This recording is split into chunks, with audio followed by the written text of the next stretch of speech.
Greater Hyderabad లో వర్షాలు కురుస్తున్నాయి. కొన్ని ప్రాంతాల్లో మోస్తరు వానలు పడ్డాయి. ఇక లోతట్టు ప్రాంతాల్లో నీళ్లు నిలవగా యూటర్న్స్ ఉన్న ప్రాంతాల్లో ట్రాఫిక్ జామ్ అయింది. ఎగువన కురుస్తున్న వర్షాలతో జంట జలాశయాలకు వరద పోటెత్తింది. దీంతో దిగువకు నీళ్లను వదిలారు జలమండలి అధికారులు. ఇక మూసీ పరివాహక ప్రాంతాల ప్రజలను అలర్ట్ చేశారు అధికారులు.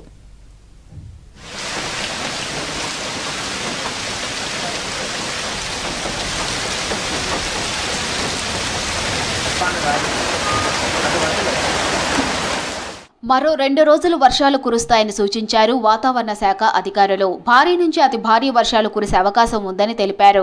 రంగారెడ్డి జిల్లాలో అతి భారీ వర్షాలు కురిసే అవకాశం ఉందన్నారు. ఉరుములు మెరుపులతో కూడిన వానలు పడే ఛాన్స్ ఉందని ప్రజలు అప్రమత్తంగా ఉండాలని సూచించింది ఐఎండీ. రానున్న 2 రోజుల్లో కూడా ఇది ఇటు పశ్చిమ వాయువ్య దిశగా ఇటు దక్షిణ ఒడిశా అలాగే ఉత్తర ఆంధ్రప్రదేశ్ గుండా దక్షిణ ఛత్తీస్గఢ్ వైపు కొనసాగే అవకాశం కూడా కనిపిస్తుంది. దీనికి అనుసంధానంగా ఒక ఉపరితల చక్రవాకం కూడా ప్రస్తుతం కొనసాగుతూ ఉంది. ఇది ఎత్తు పెరిగే కొద్దీ కూడా ప్రస్తుతం కనుక చూసుకున్నట్లయితే 5.8 కిలోమీటర్ల ఎత్తులో సముద్ర మట్టానికి వ్యాపించి ఇది ఎత్తు పెరిగే కొద్దీ కూడా దక్షిణ దిశ వైపు వంగి కొనసాగే అవకాశం కూడా కనిపిస్తుంది. దీంతో పాటు ఒక ద్రోణి అనేది కూడా ఇటు చూసుకున్నట్లయితే విదర్భ అలాగే చూసుకున్నట్లయితే మన దక్షిణ మహారాష్ట్ర వరకు కూడా ఛత్తీస్గఢ్ వైపు కూడా వ్యాపించడం వల్ల ఇది ప్రస్తుతం 3.1 కిలోమీటర్ల ఎత్తులోను మరియు 5.8 కిలోమీటర్ల ఎత్తులోను ప్రస్తుతం ఈ యొక్క అల్పపీడన ప్రాంతాల్లో అనుసంధానంగా కొనసాగుతూ ఉంది. గ్రేటర్ హైదరాబాద్ లో పలుచోట్ల వర్షం కురిసింది. బంజారా హిల్స్, జూబ్లీ హిల్స్, మాసబ్ ట్యాంక్, మెహదీపట్నం, టోలీ చౌక్ ఏరియాలో వాన పడింది. కొండాపూర్, మాదాపూర్, గచ్చిబౌలి ఏరియాల్లో భారీ వర్షం కురిసింది. ట్రాఫిక్ జామ్ తో వాహనదారులు ఇబ్బందులు పడ్డారు. కూకట్పల్లి, పంజాగుట్ట, అమీర్పేట్లోనూ వాన కురిసింది. సికింద్రాబాద్, ప్యాట్నీ సెంటర్, రాణిగంజ్, బేగంపేట్, బన్సీలాల్పేట్, సీతాఫల్ మండి, మెట్టుగూడ, అడ్డగుట్టలో మోస్తరు వర్షం పడింది. కంటోన్మెంట్, మారేడుపల్లి, బోయనపల్లి, కార్ఖానాలో ముసురు వాన పడ్డది.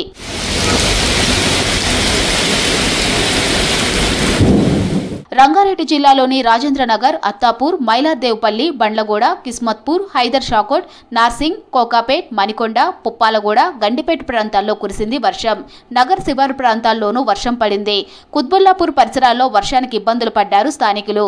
సుచిత్ర, కోంపల్లి, గండిమైసమ్మ, దుండిగల్, గుండ్లపోచంపల్లి, సుచిత్ర, జీడిమెట్ల సహా చాలా ప్రాంతాల్లో మోస్తరు వర్షం కురిసింది.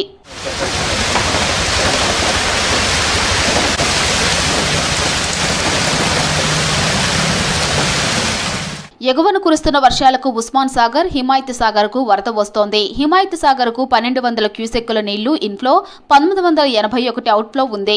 ఉస్మాన్ సాగర్ కు 300 క్యూసెక్కుల ఇన్ఫ్లో, 460 అవుట్ఫ్లో ఉందని అధికారులు తెలిపారు.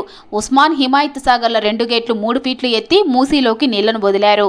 దీంతో మూసీ పరివాహక ప్రాంతాలను అలర్ట్ చేశారు జలమండలి అధికారులు.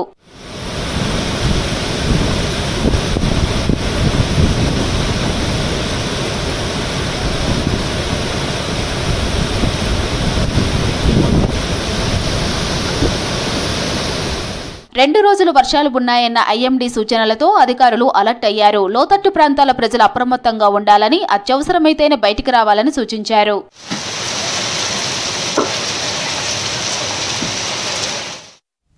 సిటీలోని పలు ప్రాంతాల్లో వర్షం కురుస్తోంది. పలు ఏరియాలో ఇప్పటికే ముసురు మొదలైంది. కూకట్పల్లి, పంజాగుట్ట, అమీర్పేట, జూబ్లీహిల్స్, బంజారాహిల్స్, మెహదీపట్నంలో వర్షం పడుతోంది. 2 రోజులు వానలు ఉంటాయని వెదర్ ఆఫీసర్లు ప్రకటించారు. ఇక నగరంలో కురుస్తున్న వర్షాలు, ట్రాఫిక్ పై మరింత సమాచారం అనిల్ అందిస్తారు. గతంలో ఏర్పడిన అల్పపీడన ద్రోణి వల్ల తెలంగాణ రాష్ట్రంలో మోస్తారు నుంచి భారీ వర్షాలు కురుస్తున్నాయి. అయితే హైదరాబాద్ నగరంలో కూడా గత 2 రోజులుగా ఆ ముసురుతో కూడినటువంటి వర్షం కురుస్తుంది. సో ప్రజెంట్ ఇంకా కూడా మనకి హైదరాబాద్ నగరంలో నేను సెంట్రల్ జోన్లో ఉన్నటువంటి అసెంబ్లీ పరిసర ప్రాంతాల్లో ఉన్నాను. ఇక్కడ చూడొచ్చు గత 2 గంటలుగా కూడా ముసురుతో కూడినటువంటి వర్షం కురుస్తుంది. అయితే నిన్నటి నుండి కూడా మనకు నగర వ్యాప్తంగా కూడా మేఘావృతమైనటువంటి వాతావరణమే కనిపించింది.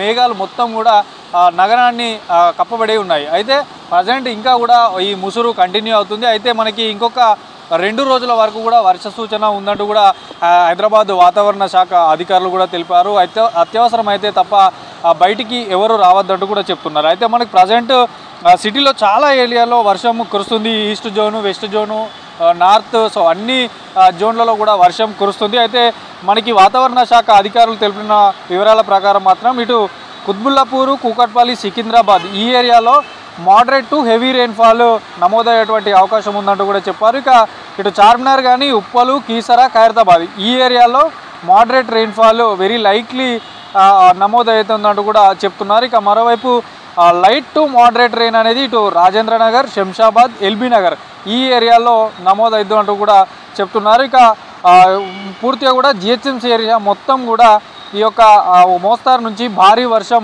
2-3 గంటల పాటు కూడా ఈ వర్షం కురిసేటువంటి అవకాశం ఉందంటూ చెప్తున్నారు. సో ఇప్పటికే ఈరోజు వీకెండ్ కావడంతో కొంత పబ్లిక్ కూడా రోడ్లపైన ఎక్కడ ఎక్కువగా కనిపించట్లేదు, అంతంత మాత్రం పబ్లికే రోడ్లపైన కనిపిస్తున్నారు. ఇక మరోవైపు చాలా ఏరియాలో కూడా మోస్తారు వర్షం కురుస్తుంది, కొన్ని ఏరియాల్లో ముసురుతో కూడినటువంటి వర్షం కురుస్తుంది. దీంతో రోడ్లపైన కూడా కొంత నీళ్లు ఎక్కడికక్కడ నిలిచిపోయాయి. దీంతో ఇటు GHMC, Hydraa, emergency monsoon team కూడా ఎక్కడికక్కడ అలర్ట్ అయిపోయినాయి. అధికారులు కూడా అలర్ట్ చేశారు. సో ఎప్పటికప్పుడు మానిటరింగ్ కూడా చేస్తున్నారు. ఎందుకంటే వర్షం నీరు ఎక్కువగా ఎక్కడైనా నిలిచిపోతే సో అక్కడ కొంత ఇబ్బంది ఏర్పడేటువంటి అవకాశం ఉంటుంది. ఇంకా మరోవైపు ఎక్కడైనా మ్యాన్ హోల్స్ కూడా తెరిచి ఉంచకుండా కూడా వాటిని అన్నింటిని కూడా కొంత అబ్జర్వ్ చేస్తున్నారు. ఎందుకంటే మనం రీసెంట్గా ఒక పాప కూడా మ్యాన్ హోల్స్ తెరిచి ఉండడం వల్ల అందులో పడిపోయినటువంటి పరిస్థితి ఉంది కాబట్టి సో మ్యాన్ హోల్స్ పైన కూడా ప్రత్యేక దృష్టి పెట్టారు. ఇక గంటకు 20 నుంచి 30 కిలోమీటర్ల వేగంతో గాలులు కూడా ఈదురు గాలులు కూడా వీస్తాయి కాబట్టి సో ఎక్కడైనా చెట్లు కానీ పాత గోడలు కానీ కూలేటువంటి అవకాశం ఉంది. సో అక్కడ కూడా అధికారులు పబ్లిక్ని అప్రమత్తంగా ఉండాలంటూ చెప్తున్నారు. సో ప్రజెంట్ అన్ని ఏరియాలు మనకు సెంట్రల్ సిటీతో పాటు సిటీ అరౌండ్ సిటీ వ్యాప్తంగా కూడా ముసురుతో కూడినటువంటి వర్షం కురుస్తుంది. ఇదే పరిస్థితి ఇంకా 2-3 గంటలు కూడా మనకి ఈ కంటిన్యూ అయ్యేటువంటి అవకాశం ఉంటుంది. ఇంకా మరోవైపు సిటీ శివారు ప్రాంతాల్లో ఉన్నటువంటి రాజేంద్రనగర్, అత్తాపూర్, మైలార్, దేవపల్లి, ఆ తర్వాత కోకాపేట్, నార్సింగ్ ఈ ఏరియాలో కూడా వర్షం కురుస్తుంది. అటు వికారాబాద్ జిల్లాలో కూడా ముసురుతో కూడినటువంటి వర్షం కురుస్తుంది. ఇప్పటికే అటు హిమాచల్ 2 జంట జలాశయాలు కూడా వరద నీరు పోటెత్తింది నిన్న. సో ఈరోజు కొంత తగ్గినా కూడా సో మళ్ళీ వర్షం స్టార్ట్ అయింది కాబట్టి మళ్ళీ కూడా వరద తీవ్రత పెరిగేటువంటి అవకాశం ఉంటుంది. ఇంకా మరోవైపు ఇప్పటికే 2 గేట్లు అయితే ప్రజెంట్ ఇంకా ఓపెన్ ఉన్నాయి. దీంతో అటు ముసరంబాగ్ వద్ద కూడా ఈ మూసీ పరివాహక ప్రాంతాల్లో వరద ఉధృతి ఉంది కాబట్టి మూసీ పరివాహక ప్రాంత ప్రజలు కూడా ఈ ముసురుతో కూడినటువంటి వర్షం కురుస్తుంది కాబట్టి అప్రమత్తంగా ఉండాలంటూ చెప్తున్నారు. మరోవైపు ఏ క్షణమైనా మళ్ళీ ఈ ముసురుతో పాటు అధిక వర్షం అంటే ఎక్కువ మోతాదులో వర్షం కురిస్తే కొంత వరద తీవ్రత కూడా పెరిగేటువంటి అవకాశం ఉంటుంది. లోతట్టు ప్రాంతాలన్నీ కూడా జలమయమయ్యేటువంటి అవకాశం ఉంటుంది కాబట్టి అప్రమత్తంగా ఉండాలి. అత్యవసరమైతే తప్ప బయటికి ఎవరు రాకూడదంటూ కూడా చెప్తున్నారు. ఇంకా ఈ అల్పపీడన ద్రోణి ప్రభావమే ఈ రాష్ట్ర వ్యాప్తంగా తెలంగాణలోని ఉత్తర జిల్లాలతో పాటు సో ఇటు నగర వ్యాప్తంగా కూడా ముసురుతో కూడినటువంటి వర్షం కురుస్తుంది. కొన్ని చోట్ల పిడుగులు పడేటువంటి అవకాశం కూడా ఉంటుందంటూ చెప్తున్నారు. ఇక ఇప్పటికే చాలా వరకు కూడా మనకి ఎప్పటికప్పుడు హైదరాబాద్ వాతావరణ శాఖ అధికారులు కూడా ఎప్పటికప్పుడు అప్డేట్స్ ఇస్తున్నారు. సో పూర్తిగా కూడా క్లౌడ్స్ అయితే అరౌండ్ సిటీ వ్యాప్తంగా అంతా స్ప్రెడ్ అయిపోయాయి. సో కొన్ని చోట్ల మోస్తారు, కొన్ని చోట్ల ముసురుతో కూడినటువంటి వర్షం కురుస్తుంది. అంతా కూడా తమ అంటే ఇప్పుడు ఈరోజు వీకెండ్ కావడంతో ఆఫీసులు కానీ లేదంటే వివిధ వ్యాపారాల్లో నిమిత్తం చేసుకునేది తప్ప బయటకు వస్తున్నారు. కానీ ఇటు ప్రభుత్వ ప్రైవేటు ఆఫీసులు అన్నీ కూడా క్లోజ్ అయ్యి ఉంటాయి కాబట్టి సో తమ సొంత పనుల కోసం వెళ్ళే వారే రోడ్లపైన కనిపిస్తున్నటువంటి పరిస్థితి. అయితే చల్లటి గాలులు కూడా వీస్తున్నాయి. దీంతో కొంత అనారోగ్య సమస్యలు కూడా వచ్చేటువంటి అవకాశం ఉంటుంది కాబట్టి రెయిన్ కోట్స్ వంటివి ధరించే బయటికి రావాలి అంటూ కూడా అటు వైద్యులు కూడా మరోవైపు చెప్తున్నారు. అయితే ఇప్పటికే చాలా ఏరియాలో కూడా క్లౌడ్స్ విస్తరించాయి కాబట్టి సో మొత్తం సిటీ మొత్తం కూడా ముసురుతో కూడినటువంటి వర్షం గత 2 గంటలుగా కురుస్తుంది. మరొక 2-3 గంటల పాటు కూడా కురిసేటువంటి అవకాశం ఉందంటూ చెప్తున్నారు. సో మనకి విజువల్స్లో చూడొచ్చు మొత్తం కూడా అంతా పబ్లిక్ 2 వీలర్స్ ఏమే కాకుండా 4 వీలర్స్ పై ఎక్కువగా ప్రయాణం చేస్తున్నటువంటి విజువల్స్ చూడొచ్చు. అటు ఉప్పల్ తర్వాత రామంతాపూర్, అంబర్పేట ఆ ఏరియాలో కూడా ఎక్కువగా పబ్లిక్ ట్రాన్స్పోర్ట్ సంబంధించి మాత్రం లేకుండా సో తమ పనుల నిమిత్తం బయటకు వచ్చే వారే కనిపిస్తున్నారు. సో ఈ రాత్రి కనుక మళ్ళీ ఇంకా ఎక్కువ వర్షపాతం నమోదైతే మాత్రం కొంత ఇబ్బందులు ఎదురయ్యేటువంటి అవకాశం ఉంది కాబట్టి అప్రమత్తంగా ఉండాలని చెప్తున్నారు.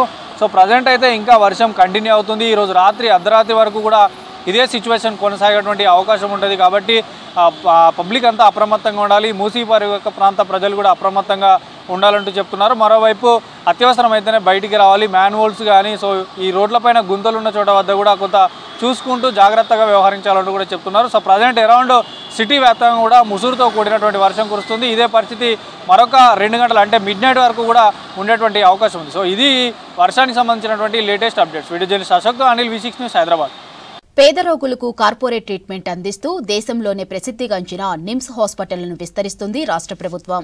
1,698 కోట్ల రూపాయలతో 2,000 బెడ్లు సరిపోయేలా నూతన భవనాన్ని నిర్మిస్తున్నారు. ప్రస్తుతం నిమ్స్లో 1,800 బెడ్లు అందుబాటులో ఉన్నా రోగుల రద్దీతో సరిపోవడం లేదు. ఇక బెడ్లు అందుబాటులో లేక సర్జరీలు కూడా పోస్టుపోన్ చేస్తున్నారు డాక్టర్లు. నూతన భవనం అందుబాటులోకి వస్తే 4,000 బెడ్లతో దేశంలోనే అతిపెద్ద హాస్పిటల్గా నిమ్స్ అవతరిస్తుందని తెలిపారు డాక్టర్లు. ఇక వచ్చే ఏడాది డిసెంబర్ నాటికి కొత్త బిల్డింగ్ అందుబాటులోకి వస్తుందంటున్న నిమ్స్ డైరెక్టర్ బీరప్పతో శ్రీశైలం ఫేస్ టు ఫేస్. మనిషికి గుండె ఎంత అవసరమో రాష్ట్రంలో ఉన్నటువంటి పేద ప్రజలకు ఆరోగ్యపరంగా నిమ్స్ హాస్పిటల్ అటువంటిది. ఎందుకు అంటే రాష్ట్ర వ్యాప్తంగా అత్యవసరంగా పేదలకు ఏ వైద్యం అవసరమైనా కూడా నిమ్స్ ఆసుపత్రికే వెతుక్కుంటూ వస్తుంటారు. అయితే ఇప్పుడున్నటువంటి నిమ్స్ హాస్పిటల్లో రష్ పెరగడంతో ఎమర్జెన్సీ వార్డులో కూడా బెడ్ కోసం ఎదురు చూడాల్సినటువంటి సిచ్యువేషన్ ఉంటుంది. అయితే ఈ డిమాండ్ దృష్టిలో ఉంచుకొని విస్తరణ పనులను నిమ్స్ ఆసుపత్రి చేపట్టారు. ప్రజెంట్ మనతో పాటు నిమ్స్ హాస్పిటల్ డైరెక్టర్ బీరప్ప ఉన్నారు. ఆయన అడిగి ఎట్లా వర్క్స్ ఎక్కడ వరకు వచ్చినాయి, దాని కెపాసిటీ ఎంత, పేద రోగులకు ఎట్లా ఉపయోగపడబోతుంది, ఈ అంశాలను ఆయన అడిగి తెలుసుకుందాం. ముందుగా సార్, ఇప్పుడు ప్రజెంట్ మనకు ఉన్నటువంటి నిమ్స్ హాస్పిటల్లో ఉన్నటువంటి డిపార్ట్మెంట్ల పరంగా మనకు ఎంత డిమాండ్ ఉంది, బెడ్లు కానీ అంటే ఐపీ కానీ ఓపీ కానీ, ఇది సరిపోతుందా సరిపోతలేదా? మీరు అన్నట్టు మన తెలంగాణ నుంచి ప్రతి చిన్న మారుమూల ఊరు నుంచి కానీ చాలామంది పేషెంట్లు మా నిజాం ఇన్స్టిట్యూట్ ఆఫ్ మెడికల్ సైన్సెస్కి వస్తుంటారు.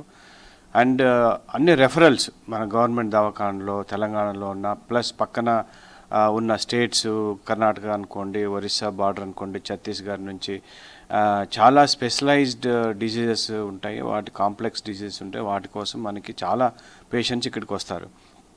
మనకు కనీసం రోజుకి ఓపీలో 3,500 నుంచి 4,000 దాకా పేషెంట్లు ఓపీలోనే వస్తారు.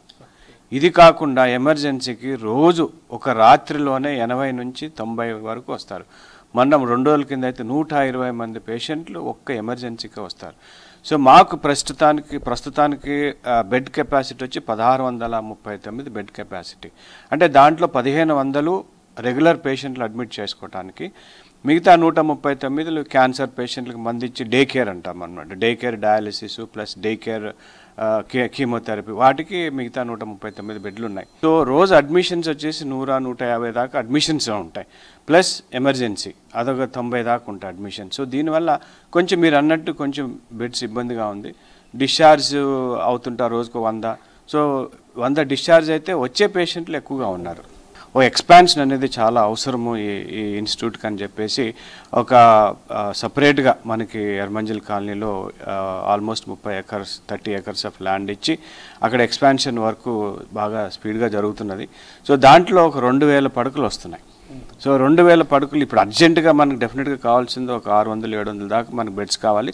కాకపోతే దూరదృష్టిగా చాలా ముందుకు సేపు ఇంకా ఇది చాలా కాలం పాటు 100 ఏళ్ల పాటు ఈ హాస్పిటల్ ఉండాలి కాబట్టి ఎక్కువ బెడ్స్ చాలా అవసరం మనకి. ఇంకా కొద్ది రోజుల తర్వాత అది కానీ తక్కువ వస్తుందేమో. సో ఈ హాస్పిటల్ మొత్తం కలిసి ఒక 4,000 పడకల హాస్పిటల్ అవుతుంది. So this is one of the biggest hospital in the country.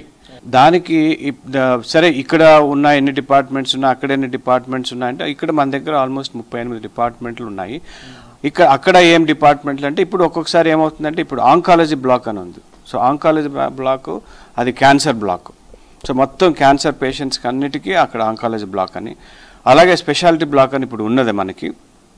అది కార్డియాక్ సెంటర్ అవుతుంది. అంటే హార్ట్కి సంబంధించిన ఆపరేషన్లు అన్నీ అక్కడే జరుగుతాయి. సో అక్కడుండే కొన్ని డిపార్ట్మెంట్ సర్జికల్ గ్యాస్ట్రో అని, సర్జికల్ ఆంకాలజీ అని, కొన్ని యూరాలజీ అని, అవి ఆ కొత్త బ్లాక్లోకి వెళ్తాయి. అట్లా ఇప్పుడు స్పెషలైజ్డ్ ఒక్కొక్క బ్లాక్ ఒక్కొక్క ఇన్స్టిట్యూట్ లాగా మారిపోతాయి అన్నమాట. ఇప్పుడు ట్రామా అండ్ ఎమర్జెన్సీ బ్లాక్ ఒకటి ఉంది. సో అక్కడ ట్రామా బ్లాక్ అయిపోతుంది. ఎమర్జెన్సీ ఇప్పుడు మన కొత్తగా కట్టే దాంట్లో అక్కడికి ఎమర్జెన్సీ వెళ్తుంది. ఎన్ని కోట్లతోని ఆ బిల్డింగ్ అనేది నడుస్తుందండి? తర్వాత ఇప్పటి వరకు వర్క్స్ ఎంతవరకు వచ్చినాయి, ఇంకెన్ని రోజులు మనకు పట్టొచ్చారు? సో ఇప్పుడు యాక్చువల్లీ డెడ్ లైన్ వచ్చేసి నెక్స్ట్ ఇయర్ డిసెంబర్ కల్లా అయిపోవాలి, 26 డిసెంబర్ కల్లా అయిపోవాలి. ఇప్పుడు దాంట్లో 4 బ్లాక్స్ ఉన్నాయి. ఓపీ బ్లాక్ ఒకటి, ఎమర్జెన్సీ బ్లాక్ ఒకటి, ఇన్ పేషెంట్ బ్లాక్స్ 2 ఉన్నాయి. సో ఇన్ పేషెంట్ బ్లాక్ వచ్చేసి ఒక 13 అంతస్తులు, ఈ A block OP block emergency block వచ్చేసి 8 అంతస్తులు. సో ఐపీ బ్లాక్ అనేది ఆల్మోస్ట్ 8 అంతస్తులు వచ్చేసింది ఆల్రెడీ. ఇంకా మిగతాది కానీ ఓపీ బ్లాక్ కానీ ఆల్మోస్ట్ 6 ఫ్లోర్స్ అట్లా వచ్చింది. సో ఎమర్జెన్సీ బ్లాక్ కొంచెం లేట్ అవుతుంది. ఎందువల్లంటే ఒక స్కూల్ ఉంది అక్కడ, గవర్నమెంట్ స్కూల్ అటు షిఫ్ట్ అవుతాయి. మన సెక్టర్ 4లో, సెక్టర్ 4 అన్నది అవతల మన కృష్ణాబరాయ్ రోడ్ అవతల ఉన్నది. సో దానికి షిఫ్ట్ అవుతే ఈ ఎమర్జెన్సీ బ్లాక్ కానీ త్వరగా స్టార్ట్ అవుతున్నది. సో మొత్తం కలిపితే బై నెక్స్ట్ ఇయర్ డిసెంబర్ కల్లా ఆ బ్లాక్ అయిపోతుంది. అండ్ దాని మొత్తం కాస్ట్, ఎస్టిమేటెడ్ కాస్ట్ వచ్చేసి 1690 కోట్లండి. సో ఇప్పటికే చాలా ఆల్మోస్ట్ ఫాస్ట్గా జరుగుతున్నది. By next December it should be complete. So it's a big project అండి. సో హెల్త్కి ఒక Nizam Institute of Medical Sciences మీరు అన్నట్టు కేర్ ఆఫ్ అడ్రస్ అవుతుంది తెలంగాణలో. అలాగే మా ఏంటంటే ఫారిన్ పేషెంట్స్ కానీ అట్రాక్ట్ చేయాలని ఉంది. సో వాళ్ళ కోసం స్పెషల్గా ఒక 2 వార్డ్స్ ఉంటాయండి ఇంటర్నేషనల్ పేషెంట్స్కి.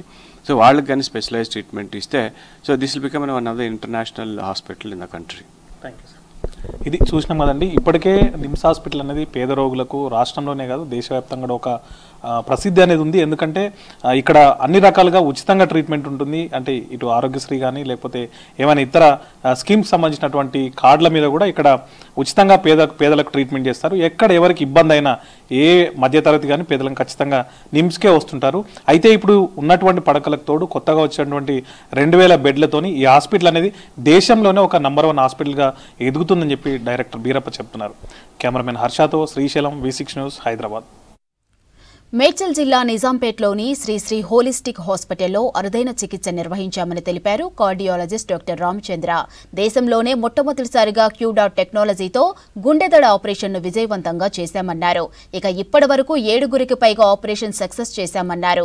క్యూడాట్తో చికిత్స అందించి గంటల వ్యవధిలోనే గుండెదడను ఆపే వీలు ఉంటుందని తెలిపారు డాక్టర్ రామచంద్ర.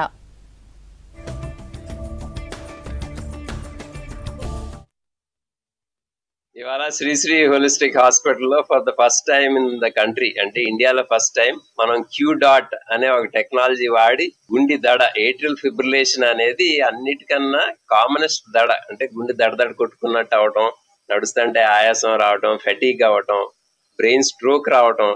ప్రతి 4-5 స్ట్రోకుల లోపల ఒకటి దడమూలాన్ని వస్తుంది, పేషెంట్కి తెలియకపోవచ్చు. అలాగే హార్ట్ పంపింగ్ తగ్గటం, ఎక్కువ మార్టాలిటీ ఉండటం, అంటే చనిపోయే ఛాన్సెస్ కూడా పెరగటం. ఈ అన్నిటికీ కారణం ఏట్రియల్ ఫిబ్రిలేషన్ అనే ఒక దడ ప్రాబ్లం. ఇది చాలా కామన్, వయసు పెరిగిన కొద్దికి ఎక్కువ వస్తుంది. 70 సంవత్సరాల పైన ఆల్మోస్ట్ 10% మందికి ఈ దడ ఉంటుంది. కొంతమందికి తెలుసు, కొంతమందికి తెలియకపోవచ్చు కూడా. సో ఈ దడ వచ్చినప్పుడు మనం దాన్ని వెల్డింగ్ లాగా చేసి ఏట్రియల్ ఫిబ్రిలేషన్ అబ్లేషన్ అంట ఈ ట్రీట్మెంట్ చేయొచ్చు. ఈ ట్రీట్మెంట్ ముందు 4 గంటలు పట్టేది, దాని కాంప్లికేషన్స్ చాలా ఉండేవి కాబట్టి భయపడేవాళ్ళు చేయటానికి.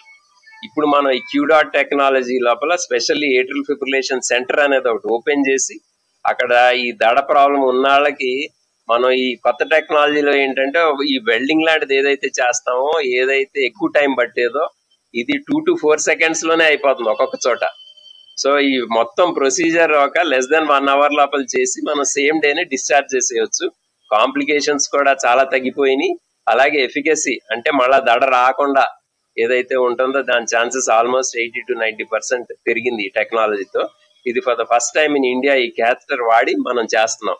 సో దీని మూలాన ఏమైందంటే ప్రొసీజర్ టైం బాగా తగ్గటం అనేది అన్నిటికన్నా important thing.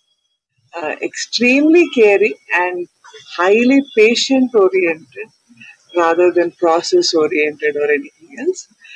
And you are in the best hands if you are with Ramchandra Garu, and there is no doubt. We know him for more than 10 to 15 years now, like we live close by. So this is the hospital that we bank on. And all said and done, there is no second thought to it. Him and his team are the best place to go to if you have an issue. They're very detailed and they're very concerned, meticulous in their work and approach to the patient. There is absolutely no doubt about that. Hyderabad Ravindra భారతిలో Ponnam Sattaiah charitable trust Telangana భాషా సాంస్కృతిక శాఖ ఆధ్వర్యంలో పొన్నం సత్తయ్య 15వ వర్ధంతి కార్యక్రమం నిర్వహించారు. సాహిత్యంలో కృషి చేసిన రచయితలకు, కళాకారులకు పొన్నం సత్తయ్య జీవన సాఫల్య పురస్కారం అందించారు మంత్రి పొన్నం ప్రభాకర్. పురస్కారం రావడంతో సంతోషం వ్యక్తం చేశారు కళాకారులు. తండ్రి పేరు మీద రచయితలకు జీవన సాఫల్య పురస్కారం ఇచ్చిన మంత్రి పొన్నం ప్రభాకర్ను అభినందించారు నాయకులు. ఇక ఈ కార్యక్రమంలో మంత్రులు తుమ్మల నాగేశ్వరరావు, జూపల్లి కృష్ణారావు, శ్రీధర్ బాబులతో పాటు రచయితలు, కళాకారులు పాల్గొన్నారు.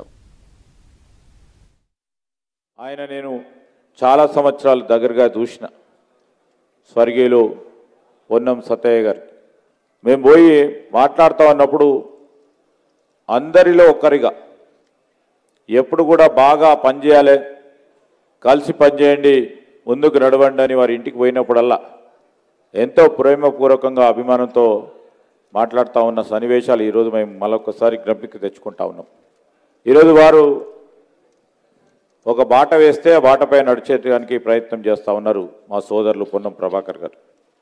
చిరస్మరణీయులుగా వారు ఉండాలని అనేక కార్యక్రమాలు, వారు రాజకీయ ప్రస్థానం చూసి స్టూడెంట్ రాజకీయంలో పొన్నం ప్రభాకర్ గారు మన ఎన్ఎస్సిఐ రాష్ట్ర అధ్యక్షుడిగా మరి అంచెలంచెలుగా ఎదిగి ఈరోజు మంత్రిగా బలహీన వర్గాలకు సంబంధించి ప్రధానంగా మరి చరిత్రలోనే నిలిచిపోయే విధంగా మరి బీసీలకు సంబంధించి 42% రిజర్వేషన్ ప్రక్రియ చేపట్టాలని ముఖ్యమంత్రి రేవంత్ రెడ్డి గారు మన కాంగ్రెస్ పార్టీ ప్రభుత్వం చేపట్టిన ఒక ప్రధానమైన కార్యక్రమంలో మరి అసెంబ్లీలో బిల్లు పెట్టారు పొన్నం ప్రభాకర్ గారు.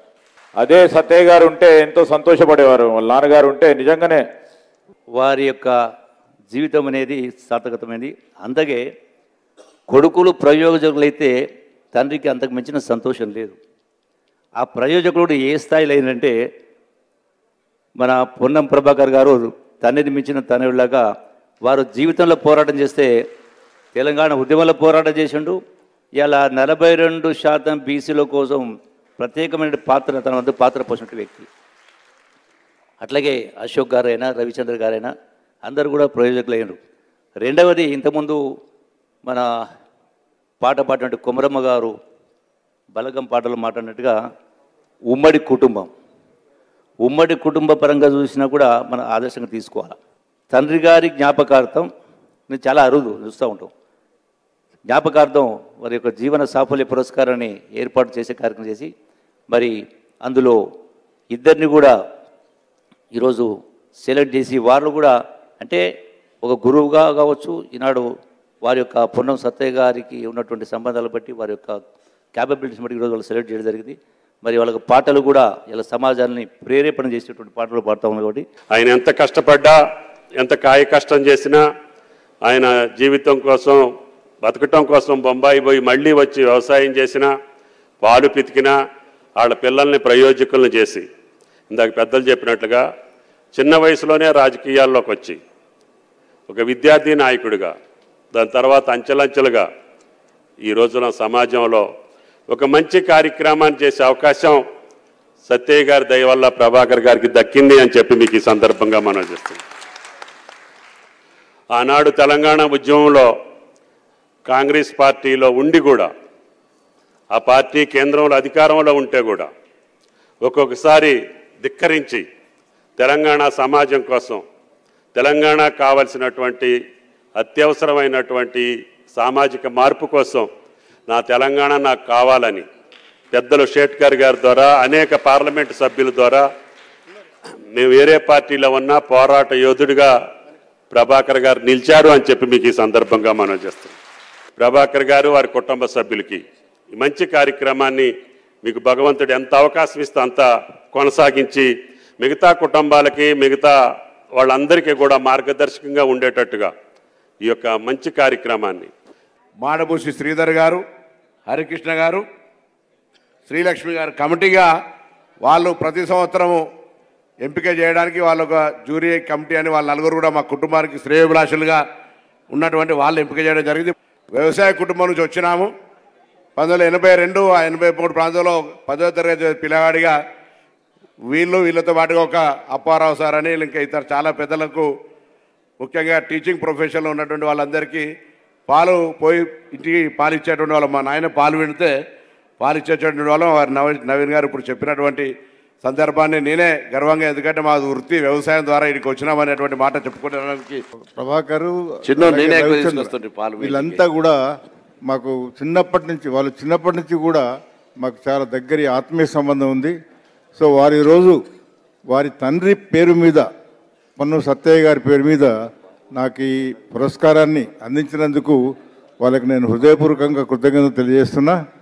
అలాగే ఇంత పెద్ద ఘనమైన కార్యక్రమంలో నాకు ఇంత ఘనంగా సన్మానం చేసినందుకు వాళ్ళకి నిజంగా ఈ ముగ్గురు బ్రదర్స్ కొడుకుల వరసైనావా, బిడ్డాల వరసైనావా, బిడ్డాల వరసైనావా, అల్లుల్లా వరసైనావా,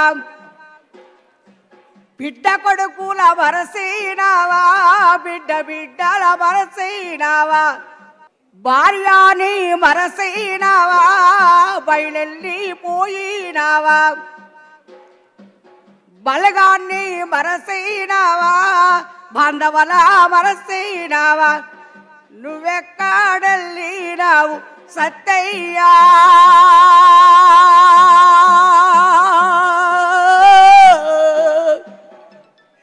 నీ జ్ఞాపకాలు మరువలేవు సత్తయ్యా, నీ జ్ఞాపకాలు మరువలేవు సత్తయ్యా. విద్యా వ్యవస్థలో ఉన్న పోటీకి తగ్గట్టు ఎస్సీ ఎస్టీ విద్యార్థులను తీర్చిదిద్దే ఉద్దేశంతో ఆర్టిఫిషియల్ ఇంటెలిజెన్స్ ను ప్రవేశపెడుతున్నామని తెలిపారు మంత్రి అడ్లూరి లక్ష్మణ్. ఇక రంగారెడ్డి జిల్లా షాద్నగర్ పట్టణంలో ట్రైబల్ వెల్ఫేర్ ఆధ్వర్యంలో జరుగుతున్న ఆర్టిఫిషియల్ ఇంటెలిజెన్స్ పై జాతీయ స్థాయి అవగాహన సదస్సుకు హాజరయ్యారు. విద్యార్థులకు వారి తల్లిదండ్రులకు సమాచారాన్ని అందించే ఏఐ చాట్ బాట్ ను ప్రారంభించారు మంత్రి అడ్లూరి లక్ష్మణ్. ఇక రాష్ట్రంలో ఖజానా ఎంత ఇబ్బంది ఉన్నా విద్యకు అన్ని రకాల వసతులు అనుమతులు కల్పిస్తున్నా సీఎం రేవంత్ కు కృతజ్ఞతలు తెలిపారు. గత ప్రభుత్వ హయాంలో ట్రైబల్ హాస్టళ్లను పట్టించుకోలేదని విమర్శించారు మంత్రి అడ్లూరి లక్ష్మణ్. జాతీయ స్థాయిలో ఆర్టిఫిషియల్ ఇంటెలిజెన్స్ సంబంధించినటువంటి 2 రోజుల శిక్షణ ప్రోగ్రాం కార్యక్రమాన్ని రాష్ట్ర ముఖ్యమంత్రి గారి నేతృత్వంలో హైయర్ ఎడ్యుకేషన్ డిపార్ట్మెంట్, అదేవిధంగా ట్రైబల్ వెల్ఫేర్కి సంబంధించిన డిగ్రీ కళాశాల విద్యార్థులు మరియు మా ప్రిన్సిపల్ సెక్రటరీ, మా ట్రైబల్ వెల్ఫేర్, అదే మా సెక్రటరీ గారు, మా ప్రిన్సిపల్ గారు, మా అధ్యాపకుల యొక్క నేతృత్వంలో దేశంలో గొప్పగా మన పిల్లలకు ఉన్నతమైనటువంటి ఏదైతే శిక్షణ ఇచ్చి ఆర్టిఫిషియల్ ఇంటెలిజెన్స్ ద్వారా మరి దేశంలో పోటీ పడే విధంగా శిక్షణ ఇవ్వాలని చెప్పి మా గిరిజనులకు సంబంధించిన డిగ్రీ కళాశాల ఆధ్వర్యంలో ఈ కార్యక్రమాన్ని తీసుకోవడం జరిగింది. దానికి మా స్థానిక శాసనసభ్యుడు మా శంకరన్న యొక్క సహకారంతో ఈరోజు 2 రోజుల కార్యక్రమాన్ని నిర్వహణ చేయడం జరిగింది. మీ అందరికీ తెలిసి ఈరోజు మరొకసారి గుర్తు చేస్తున్న, భారతదేశంలో సుమారు ఈ అనేక రాష్ట్రాల్లో కూడా ప్రభుత్వాలు ఉన్నాయి. ఏ ప్రభుత్వంలో కూడా ఒక్కొక్క ముఖ్యమంత్రి సుమారు 20 నెలల లోపటినే ప్రతి నియోజకవర్గంలో 118 సెగ్మెంట్ లోపల మా యొక్క ఏదైతే వెల్ఫేర్ పరంగా చదువుకున్న పిల్లలందరూ కూడా గొప్పగా చదువుకోవాలని చెప్పి సుమారు 200 కోట్ల రూపాయలతో యంగ్ ఇండియా ఇంటిగ్రేటెడ్ స్కూల్ ఈ నిర్మాణాన్ని చేపట్టడం జరిగింది. ఆ యంగ్ ఇండియా ఇంటిగ్రేటెడ్ స్కూల్ లోపల 25 ఎకరాల లోపల ప్రపంచంలో పోటీ పడే విధంగా, భారతదేశంలో పోటీ పడే విధంగా కార్పొరేట్ లెవెల్లో ఒక బిల్డింగ్ నిర్మాణం చేసి మావోయిస్టు ఉద్యమానికి గట్టి ఎదురుదెబ్బ తగిలింది. కేంద్ర కమిటీ సభ్యురాలు కిషన్జీ భార్య సుజాతక్కతో పాటు 3 మావోయిస్టులు కూడా లకడీకాపుల్లోని డీజీపీ ఆఫీసులో లొంగిపోయారు. దీంతో వారికి పునరావాసం కల్పిస్తామని తెలిపారు డీజీపీ జితేందర్.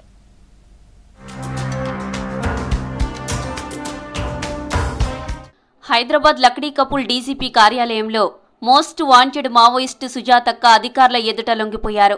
గద్వాలకు చెందిన సుజాతక్క అలియాస్ పోతుల కల్పన 43 ఏళ్లుగా మావోయిస్టు పార్టీలో పనిచేశారు. సెంట్రల్ కమిటీ సభ్యురాలిగా ఉన్న ఆమెపై మొత్తం 106 కేసులు నమోదయ్యాయి.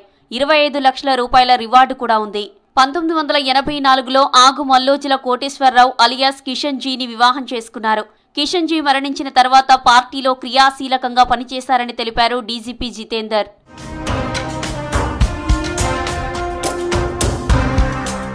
అనారోగ్య దృష్ట్యా సుజాత లొంగిపోయారని తెలిపారు డీజీపీ జితేందర్. ఆమెతో పాటు మరో 3 మావోయిస్టులు కూడా లొంగిపోయారన్నారు. పునరావాస పథకంలో భాగంగా రివార్డు మొత్తాన్ని సుజాతకు అందజేసి ప్రభుత్వ సదుపాయాలు కల్పిస్తామన్నారు DGP Jitender. From state, you all know we have a very comprehensive rehabilitation policy.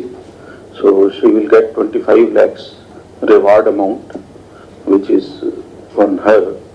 It will be handed over to her, and whatever other benefits are there, Telangana government will extend all benefits which are available to all the surrendered cadres.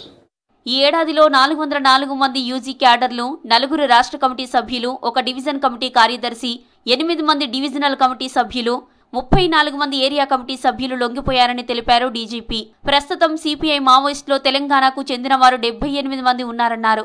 15 మంది కేంద్ర కమిటీలో 10 మంది తెలంగాణ వాళ్ళు ఉన్నారని తెలిపారు DGP Jitender. We have 78 underground cadres from which are hailing from Telangana state. They are probably working in other states, out of which there are 10 central committee members. There are 15 central committee members, out of which 10 members are from Telangana state. So we hope that these 10 members also will come out of the party, and they will also join the mainstream. గతేడాది తెలంగాణలో 22 మంది మావోయిస్టులు ఎన్కౌంటర్లలో చనిపోగా ఈ ఏడాది 10 మంది మృతి చెందారని తెలిపారు పోలీసులు. తెలంగాణ సంస్కృతికి ప్రతీకగా నిలిచే బతుకమ్మ పండుగను ఏడాది ఘనంగా నిర్వహించేందుకు రాష్ట్ర ప్రభుత్వం సమాయత్తమవుతున్నది. ఇందుకోసం 12 కోట్ల రూపాయల నిధులను కేటాయించాలని నిర్ణయించింది. హైదరాబాద్ ఎల్బీ స్టేడియంలో బతుకమ్మ ఏర్పాట్లు చేస్తున్నారు. ఇక ప్రపంచవ్యాప్తంగా బతుకమ్మ పండుగ గొప్పదనాన్ని చాటి చెప్పేలా రాష్ట్ర ప్రభుత్వం వేడుకలు నిర్వహించనుంది. ఎల్బీ స్టేడియంలో 10,000 మంది మహిళలతో బతుకమ్మ సంబరాలు నిర్వహించనున్నారు. గిన్నిస్ బుక్ ఆఫ్ వరల్డ్ రికార్డులో స్థానం సంపాదించేలా ఈ సంబరాలను నిర్వహించనున్నది జీహెచ్ఎంసీ. ఇక ఎల్బీ స్టేడియంలో బతుకమ్మ ఏర్పాట్లపై మరింత సమాచారం హరిత అందిస్తారు. తెలంగాణకే సొంతమైన సంస్కృతి సాంప్రదాయాలకు అద్దం పట్టే బతుకమ్మ వేడుకలకు రాష్ట్ర ప్రభుత్వం ఘనంగా నిర్వహించేందుకు ఏర్పాట్లు చేస్తోంది. ఇందుకోసం 9 రోజుల పాటు ఒక్కొక్క కార్యక్రమాన్ని నిర్వహించబోతున్నారు. ముఖ్యంగా తెలంగాణ సాంప్రదాయాలను అంతర్జాతీయ స్థాయిలో చాటి చెప్పాలన్న సంకల్పంతో ఈసారి బతుకమ్మ సంబరాల ఘనంగా నిర్వహించేందుకు పర్యాటక శాఖ ముందస్తు ఏర్పాట్లు చేస్తోంది. దీంట్లో భాగంగానే ముఖ్యంగా 9 రోజుల్లో 28వ తారీఖు అయితే ఎల్బీ స్టేడియంలో భారీ ఎత్తున గిన్నీస్ బుక్ వరల్డ్ రికార్డు స్థానం సంపాదించేలాగా ఇక్కడ పెద్ద ఎత్తున బతుకమ్మ సంబరాలను నిర్వహించనున్నారు. ఈ బతుకమ్మ సంబరాలకు సంబంధించి దాదాపు 10,000 మంది మహిళలు ఒకేసారి ఎల్బీ స్టేడియం ప్రాంగణంలో బతుకమ్మ ఆటపాటలతోటి సంబరాలు నిర్వహించనున్నారు. ఇందుకోసం జిహెచ్ఎంసీ అధికారులకు సంబంధించి ఆదేశాలు కూడా జారీ చేయడం జరిగింది. ముఖ్యంగా ఈ బతుకమ్మ గిన్నిస్ రికార్డు కోసం మహిళలను తీసుకురావడం కావచ్చు, ఇక్కడ పూలతోటి బతుకమ్మలను పేర్చడం, దాంతోపాటు ఇక్కడ జరిగే సంబరాలకు సంబంధించి గిన్నిస్ వరల్డ్ రికార్డు సాధించే దిశగా ఈ ఏర్పాట్లన్నీ కొనసాగుతున్నాయి. అయితే 9 రోజుల పాటు కూడా మనకు తెలంగాణ వ్యాప్తంగా ఈ బతుకమ్మ వేడుకలు నిర్వహిస్తుంటారు. పూలనే అమ్మవారిగా కొలిచే అపురూపమైన పండుగగా బతుకమ్మను చూస్తారు. ముఖ్యంగా అమావాస్య రోజు మొదలై ఎంగిలి పూల బతుకమ్మతో మొదలై ఈ పండుగలు సద్దుల బతుకమ్మతో 9 రోజుల పాటు కొనసాగుతాయి. అయితే ఈ నెల సెప్టెంబర్ 22న ఎంగిలి పూల బతుకమ్మ నుంచి అటుకుల బతుకమ్మ, ముద్దపప్పు బతుకమ్మ, నానబియ్యం, అట్ల బతుకమ్మ, అలిగిన బతుకమ్మ, వేపకాయలు, వెన్న ముద్దలు, సద్దుల బతుకమ్మ సెప్టెంబర్ 30న ఈ 9 రోజుల పాటు నిర్వహించనున్నారు. అయితే ఎల్బీ స్టేడియంలో ప్రధానంగా 28 తారీఖున ఈ పెద్ద ఎత్తున పూలతోటి మహిళలు ఆటపాటలతో ఇక్కడ సంబరాలు నిర్వహించనున్నారు. 28 తారీఖు దాదాపు 10,000 మంది మహిళలతోటి ఇక్కడ గిన్నిస్ వరల్డ్ రికార్డు కోసం ఒకేసారి మహిళలంతా కూడా చేరి రంగురంగుల పువ్వుల చుట్టూ చేరి ఇటు ఆటపాటలతోటి ఈ వేడుకలు నిర్వహించనున్నారు. ఇందుకోసము జిహెచ్ఎంసీకి సంబంధించిన 30 సర్కిళ్ల నుంచి మహిళలను తరలించేందుకు దాదాపు 150 బస్సులను ఏర్పాటు చేస్తున్నారు. ఈ వేడుకకు హాజరయ్యే మహిళలకు కూడా ప్రత్యేకంగా బ్యాగులు కావచ్చు, వారికి సంబంధించిన బతుకమ్మ చీరలను కూడా అందించనున్నారు. అయితే ఈ ప్రదర్శనలతో పాటు ముఖ్యంగా హైదరాబాద్ వేదికగా ఒక్కొక్క రోజు ఒక్కొక్క వేడుక నిర్వహించేందుకు ప్లాన్ చేస్తోంది పర్యాటక శాఖ. అందులో భాగంగా 27 తారీఖు ట్యాంక్ బండ్ వద్ద ఈవినింగ్ బతుకమ్మ కార్నివాల్ కావచ్చు, హుస్సేన్ సాగర్ చుట్టూ ఫ్లోటింగ్ బతుకమ్మ, దాంతోపాటు 28 తారీఖు ఇటు బతుకమ్మ సైకిల్ రైడ్ కావచ్చు, మహిళలతో బైక్ రైడ్స్, దాంతోపాటు పీపుల్స్ ప్లాజాలో బతుకమ్మ పోటీలు, ఇక ట్యాంక్ బండ్ వద్ద కూడా గ్రాండ్గా ఫ్లోరల్ పరేడ్ పేరుతోటి ఫ్లోరల్ హోలీ కూడా నిర్వహించనున్నారు. ఇక 30 తారీఖున సద్దుల బతుకమ్మ చాలా గ్రాండ్గా నిర్వహించేందుకు హైదరాబాదు వేదిక కాబోతోంది. దీంతో పాటు ఇటు మొదటి రోజు మనకు ప్రధానంగా వరంగల్లోని పెద్ద ఎత్తున ఇటు బతుకమ్మ సంబరాలు అయితే నిర్వహించనున్నారు. ఇందుకోసం ఇప్పటికే ప్రభుత్వం దాదాపు 12 కోట్లను కూడా కేటాయించింది. తెలంగాణ సంస్కృతి సాంప్రదాయాలను ఉట్టిపడేలాగా ఈ సంబరాలు కొనసాగించేందుకు ప్రభుత్వం అయితే భారీ ఎత్తున ఏర్పాట్లు చేస్తుంది. అయితే 30 లక్షల చొప్పున ఒక్కో జిల్లాకు నిధులను కేటాయించబోతున్నారు. మిగిలిన నిధులను ఇటు జిహెచ్ఎంసి ఆధ్వర్యంలో ఎల్బీ స్టేడియంలో గిన్నిస్ వరల్డ్ రికార్డు నిర్వహించేందుకు ఏర్పాట్లు అయితే కొనసాగుతున్నాయి. ముఖ్యంగా ప్రతిరోజు 9 రోజుల పాటు కూడా రాష్ట్ర వ్యాప్తంగా పూల పండుగ చాలా ఘనంగా నిర్వహించనున్నారు.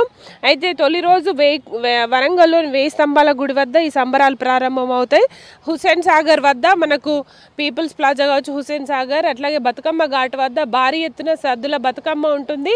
ఇక్కడ నుంచి కూడా ఎల్బీ స్టేడియం నుంచి కూడా భారీ బతుకమ్మలతో మహిళలంతా కూడా ర్యాలీగా వెళ్ళి అక్కడ బతుకమ్మ సంబరాలను నిర్వహించనున్నారు. అయితే గతంలో ప్రభుత్వాలు బతుకమ్మ సంబరాలను నిర్వహించినప్పటికీ ఈసారి కొంత యూనిక్గా పెద్ద ఎత్తున ప్రపంచవ్యాప్తంగా గుర్తింపు తీసుకొచ్చేందుకు భారీగా ఏర్పాట్లు చేస్తోంది రాష్ట్ర ప్రభుత్వం. ఇందుకోసం భారీ నిధులను కూడా ఖర్చు చేయనుంది. ముఖ్యంగా మహిళలు ఇటు స్వయం సహాయక సంఘాలతో కలిసి ఇక్కడ బతుకమ్మ వేడుకలను భారీ ఎత్తున నిర్వహించేందుకైతే ఏర్పాట్లు చేయబోతున్నారు. ఇందుకోసం అయితే ఇప్పటికే ఇటు జిహెచ్ఎంసీ అధికారులకు కూడా ఆదేశాలు జారీ చేయడం జరిగింది. ఇటు ముఖ్యంగా బతుకమ్మ సంబరాల్లో పాల్గొనే మహిళలను తరలించాల్సిన బాధ్యత కూడా జిహెచ్ఎంసీకి అప్పగించింది. ఇటు పర్యాటక శాఖ ఆధ్వర్యంలో సాంస్కృతిక కార్యక్రమాలు కావచ్చు, బతుకమ్మ ఆటపాటలు, పెద్ద ఎత్తున పూల పండుగను చాలా ఘనంగా నిర్వహించేందుకు రాష్ట్ర ప్రభుత్వం ప్రత్యేక చర్యలు అయితే తీసుకుంటోంది. ముఖ్యంగా ఈసారి స్పెషల్గా మనకు ఎల్బీ స్టేడియంలో భారీ ఎత్తున దాదాపు 10,000కు పైగా మంది మహిళలతోటి సామూహికంగా ఇక్కడ బతుకమ్మ వేడుకలను చాలా గ్రాండ్గా నిర్వహించి గిన్నిస్ వరల్డ్ రికార్డులో స్థానం సాధించేందుకు ఏర్పాట్లు అయితే కొనసాగుతున్నాయి. అయితే ఈ వేడుకలకు సంబంధించి ఇటు అధికారులు కూడా పూర్తిగా ఏర్పాట్లు చేస్తున్నారు. దాంతోపాటు మహిళలను వివిధ బస్సుల్లో కూడా తరలించేందుకు ప్రత్యేకంగా ఆర్టీసీతో కూడా ఇటు చర్చలు అయితే కొనసాగుతున్నాయి. ఓవరాల్గా అయితే తెలంగాణలో చాలా గ్రాండ్గా జరుపుకునే ఇటు బతుకమ్మ కావచ్చు, దసరా వేడుకల కోసం రాష్ట్ర ప్రభుత్వం అన్ని రకాల ఏర్పాట్లను చేస్తోంది. ఇది ప్రజెంట్ తెలంగాణలో జరగనున్న తెలంగాణ బతుకమ్మ వేడుకలకు సంబంధించిన ఇన్ఫర్మేషన్. కెమెరా పర్సన్ సాయితో హరిత V6 న్యూస్ హైదరాబాద్.